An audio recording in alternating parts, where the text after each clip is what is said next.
welcome back to my vlog. Ayan.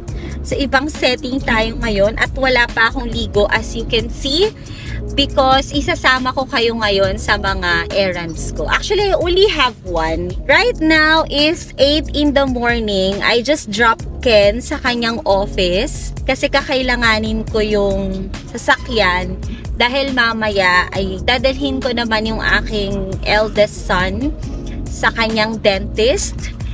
I will be sharing with you also kung ano yung kanyang dental care journey ngayon. I think I was not able to share with you pa yung status ng aking firstborn. So later on, I will share that with you kapag kasama ko na siya. And I'll be doing my work also today at the same time. So in this vlog, I will be sharing with you tips on how are you going to balance your work and your family life or your parenting responsibilities, or most commonly known, work-life balance. You know what? I'm very privileged sa trabaho ko ngayon, and I know dahil iba na talaga yung generations ngayon, marami na rin talagang mga companies that are very considerate. Like, you know, there are offices that I can see, they have a breastfeeding station. They have actually play area for kids, lalo na yung mga parents na walang mapag-iwanan sa bahay ng mga anak nila and they need to go to work. The companies are also trying to balance things, and na-appreciate ko lang yung mga ganon. Like my company today, even it's a work from home job, actually you have all the liberty to do things that you want to do.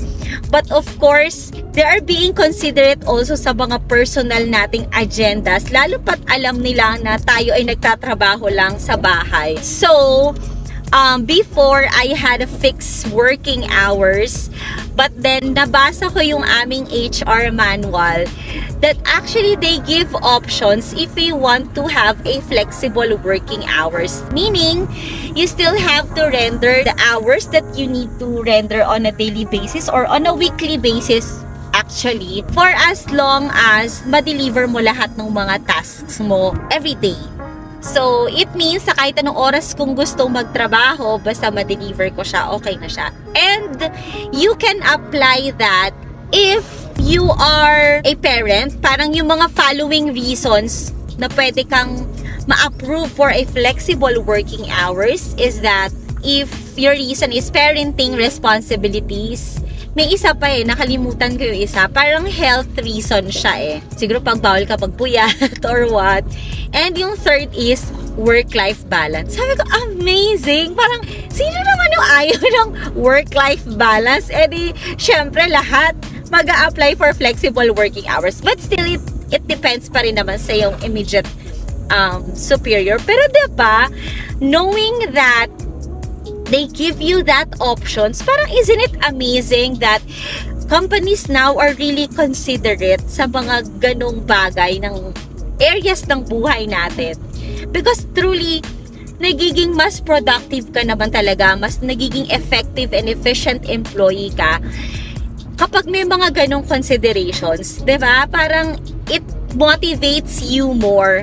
Actually, I know in some of the companies then and other even small businesses, they really encourage na to really have balance. Kaya some of the companies naman, they have 4 days lang na magtatrabaho ka in every week. Parang Friday, Saturday, and Sunday is for your family time and totally walang disturbance and all. Diba? Ang nakaka-amaze lang din talaga yung mga ganon. But, still, kahit may ganon ka, for me, you know, there is no such thing as a work-life balance. Like, I personally believe, I also respect kung ano yung stand nyo regarding work-life balance. But for me, ang hirap i-balance talaga ng mga bagay-bagay. For you to be able to be expert in one area or to excel, di ba you need to have focus?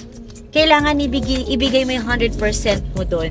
But, since hindi naman natin afford yun, it's because marami tayong responsibilities, most especially tayong mga magulang. Hindi lang pwede tayo trabaho lang, 'di ba? Kasi meron din naman tayong other responsibilities. Even if you're not a parent, marami tayong areas ng buhay natin that we need to attend to. That's why we need to find a balance somewhere.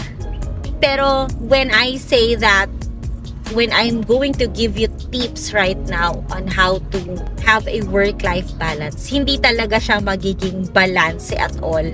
But in a sense, kasi we have our own balance. I can feel that na yung balance for you, hindi siya balance for me. So, I guess it's your self-balance or kung paano mo i-fit yung right balance sa current situation mo right now, sa current season mo right now. Because actually yung balance din sa atin nag-iiba-iba. When we were still single, married but no kids, and now we are parents, iba yung balances ng mga yon. So, in this video, I will be sharing with you 5 tips on how to make your day-to-day routine and your all responsibilities find balance para at least hindi ka na feel stress, hindi ka na toxic, hindi ka feeling exhausted.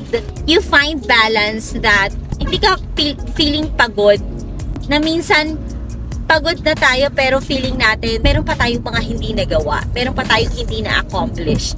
So, today as I bring you to my errands, to my work, and to my parenting responsibility, I want to share with you 5 tips to find balance sa lahat ng responsibilities natin as mothers.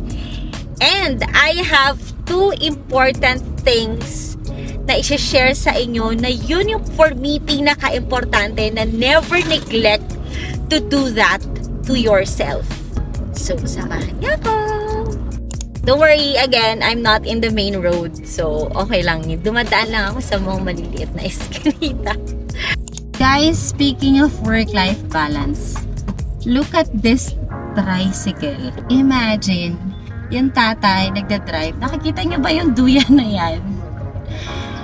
Dala-dala niya yung kanyang anak. And constantly sinisilip niya. Ayan o, look. Amazing, diba? Grabe, even mga tatay, they really find balance sa lahat ng mga responsibilities nila. Oh my gosh, I'm just touched sa mga ganitong situation. God bless you and may God bless your trip kung saan man po kayo pupunta. See that? Diba? I think he's going to work kasi hindi naman siya mukhang mamamasada at hindi siya franchise na tricycle. Actually, kakalagpas ko lang sa kanila. Dalawang anak actually yung dala niya. Meron pa siyang angkas sa harap niya. I mean, diba? Baka iyahatid niya somewhere na para mag-alaga ng anak niya and then bago siya papasok sa trabaho. Pero I mean, lahat talaga may paraan.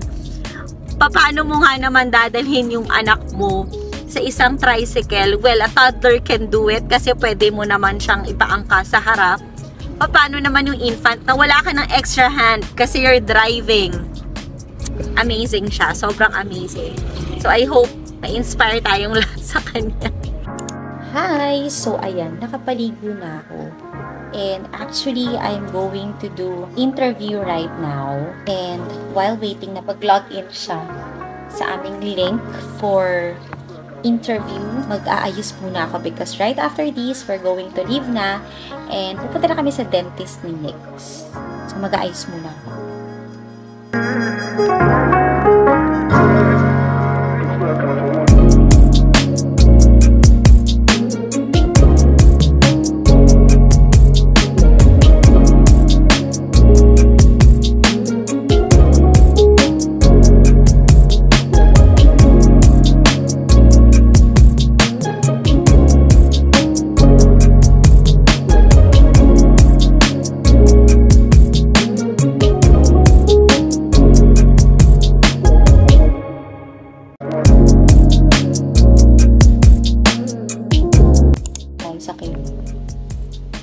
Kahit kilay nga, walang balance eh, diba? Yung isa pataas, yung isa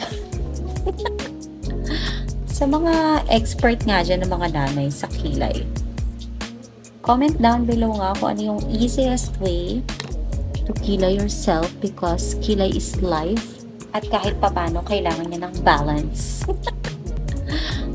By the way, don't worry kasi yung interview naman namin is sila lang yung naka-on yung camera. Kaming mga nag-i-interview, hindi naman namin kailangan mag-on ng camera. So, I can still do these things. Favorite ko to. I love this shade. It's Rose Amber. Basahin mo na lang. O, yan siya. Or ilalagay ko na lang din. I like this. It's 1117, yung code niya, or Rose Amber. It comes with, tingnan na. And then, yeah. Tapos meron siyang pa-brush. Gusto ko lang yung color niya for my skin tone. Tapos hindi naman siya mabaho. Kasi I remember before, sabi nila, ang makeup daw dapat talaga hindi mabango. Kasi it is composed of chemicals. So dapat, pero hindi naman siya ganun kabaho. Pero ito parang very neutral lang. And sa mga ganitong errands ko na hindi ko naman kailangan ng bonggang-bonggang ayos, pa-drunk blush tayo. Ginagawa ko na siyang eyeshadow para may buhay ng kaunti ang ating mga mata. Okay.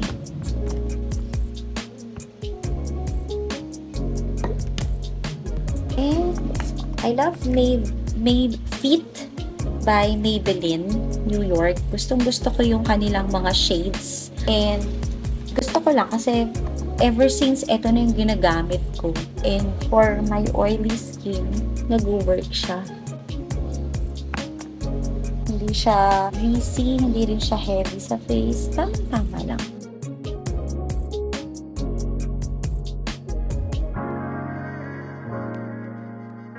Alright, we're good to go. So, for tip number 1 is discipline. Alam ko kalaban niya ng marami sa atin. You need to assess yourself right now. Saan ka ba nag-render most of your time? Lahat ng bagay dapat ginagawa natin in moderation, sabi nga ni Catriona Gray.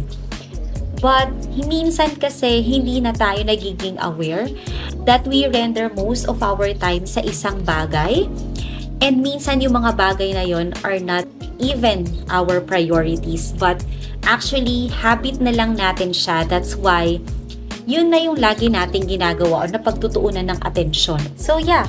So, you need to assess yourself and make an action plan.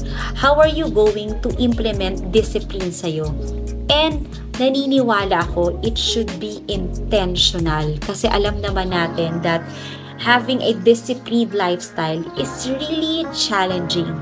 But again, if you want to have a goal, to have a balance of everything, well, you really have to be disciplined. Common thing dyan ay frequent checking of our cellular phones. Ano bang meron sa cellphone at bakit kailangan maya-maya mo siyang chine-check? Maya-maya pag nag-ting, diba? Yung sabi natin, ay, i-message ko lang sa ganito, napunta na tayo kay add to cart, napunta na tayo kay buy now, kay like, kay comment, kay share, kay swipe up, swipe right, swipe left, and hindi na natin napansin, we already rendered 15-20 minutes of our time sa ating telepono. So, make simple things or make simple action plan para ma-address mo yung concern na yun. Ilayo mo yung cellphone mo sa place na kung saan kayo nagkumakain ng anak mo, pinapakain ng anak mo. That's why we really, diba, encourage everyone na as much as possible, no cellphones sa hapagkainan. Ako talaga ay really disciplined that this working area, nandito lahat yung mga gadgets ko. I don't even bring it downstairs unless it is important. And to acknowledge the presence ng mga kasamahan ko dito sa bahay, hindi ako gumagamit ng cellphone pag meron akong kasama kumain. Well, sometimes I admit that kapag mag-isa lang ako kumakain, I use cellphone. It's because just to relax myself and entertain myself kasi malungkot naman kumain mag-isa. But going back, first is to discipline yourself. You assess yourself. Ano yung mga bagay na, oops, I think this habit is consuming most of my time. And actually, it doesn't give any contribution para maging productive ako. It's naging habit mo na nga lang, bad habits actually, iba, that you need to discipline yourself to stop it or at least do it in the right time and in the right place. Okay, katatapos niya lang umiyak and less than 5 minutes naman. We just have to let him cry. Kagaya ng sinabi ko kanina, I think I was not able to mention with you. Actually, itong eldest son ko. Okay. He's actually diagnosed with ASD. He is 1 year delayed. He's turning 4 right now. So ngayon, nasa journey kami ng kanyang dental care. I'm sorry I had to open the windows para at least ventilated so. So, again, we're bringing him to his dentist. So, weekly we have dentist visit para ipakita sa kanya kung ano yung mga equipments doon. Just to familiarize basically. And then eventually, pumasok na sa routine niya and maging okay na sa kanya at pwede na siyang makahiga, open his mouth. But anyway, I will be sharing the details siguro sa ibang mga contents. Going back to the tips of having a work-life balance, number 2 is priorities. So, ano ba yung goal mo sa buhay mo ngayon? And ano ba yung priorities mo sa season ng life mo ngayon? Like in my case, of course, my priorities are my kids. Any time of our season naman, priorities natin yung mga anak natin. But yung presence natin, specifically, time for our kids, yung presence ko and time is my priority right now. That's why I had to make transitions nga. So we need to identify our role right now sa family in terms of our function. So, tayo ba yung magpe-play ng major role or supporting role lang ba yung ating ipe-perform? So, in my case, I'm playing the supporting role. Mostly kasi ang mga major roles, well, hindi ko naman generalize, but most of the time, yung mga nagpe-play ng major roles are the husband. 7. Oh, we're driving! Yan, medyo ayaw niya ng still, lalo na pag nasa car. Gusto niya, andra lang kami ng anda. Okay, we're going! And by the way, we left the house 1 hour ahead because I want to prepare him. Ayoko nang nagmamadali.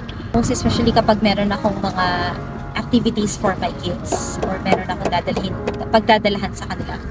I want to spend time talaga at hindi ko sila nira-rush. Most especially with Nixon that needs special attention talaga and special care. Again, going back, ikaw ba yung kailangan mong mag-provide for the family? Ikaw ba yung kailangan magtrabaho talaga and really look for the resources na kakailanganin ng family? Or are you the one na kailangan ikaw yung gumagawa ng mga errands, home management, taking care of your kids, budgeting, and all, groceries. So, you need to identify kung ano yung role mo doon. I know some of you need to do both. Kailangan mong magtrabaho and at the same time, you need to have some time, spare time to your kids. Kagaya ko nga, I'm also working and at the same time, tinitignan ko yung mga needs ng mga anak ko on a day-to-day basis. So, pwede yun, but you have to choose one. Ano yung first priority mo and the rest should be your second priority. Hindi pwedeng lahat priority. Kasi nga, we're trying to look balanced here. We're trying to do things as much as possible. We give our time and effort evenly na hindi tayo ma-exhaust. Tip number 3 is to choose quality rather than quantity. May mga tao, ako before aminado ako, ganun ako, that mas gusto ko, marami akong na-accomplish everyday, just ticking the boxes. But we don't realize, walang value yung mga outputs natin everyday because portion of big task lang yung ginagawa natin. Instead of doing one task and finishing it from beginning to end. Mas marami kang, mas nagiging valuable and mas nagkakaroon ng sense lahat ng mga time and effort na nirender mo. So, just choose kung ano ba yung priority mo today, ano ba yung gagawin mo lang today, then yun lang i-focus mo. Be realistic than idealistic. Ako, I used to use planners and I really list down yung mga things na kailangan kong gawin every day. Pero, before, I list down 3 to 5 tasks every day that I need to accomplish. And then, anong nangyayari? Isa lang, dalawa lang yung nagagawa ko, and then the rest crossed out. And then, imove ko na naman the following day. And then, ganun na siya, cycle and cycle. So, sabi ko, I'm being so very idealistic na ito matatapos ko. Binibigyan ko ng timeline yung everyday ko, yung every task na gusto ko ma-accomplish. Without realizing na workable ba siya, doable ba siya, given sa situation that I have. And, ano ba yung top priority ko? Ano ba yung kailangan ko ng tapusin or ma-accomplish this week? So, ang ginagawa ko ngayon, maximum of 2 tasks per day ang ginagawa ko lang. Para at least, if ever I still have spare time, ano ko na yun, reward ko na yun sa sarili ko. So, at least, I still have time to rest. I still have time for myself. Kahit mga 1 hour lang yan o 2 hours lang yan, malaking bagay na yun. So, hindi ka exhausted. Hindi ka feeling stressed. Di mo na-feel na, naku, hindi ko na naman yung mga nagawa yung dapat kong gawin. Napapagod na ako kasi naman eto pa yung ginawa ko kasi eto pa, may ginawa pa akong ganito, ganyan. So, just be realistic kung ano yung mga kaya mo lang gawin. And again, choosing what is most important. Happy ka na? Dito na kami sa dentist niya, but we still have few more minutes para relax ko muna siya. Kasi hindi dapat binibigla yung bata. So, snacks muna siya.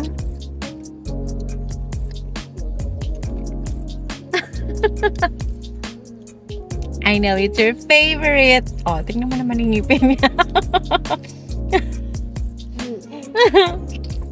Kiss mama, babe. I love you. Tip number 4 is to simplify your life. Make it simple rather than complex. Tip number 5 is to seek help. Most especially if you are a single parent. Ito yung pinaka 2 points na for me it's very important. Number 1 is to find time for yourself. Second important thing is to look for a social support network.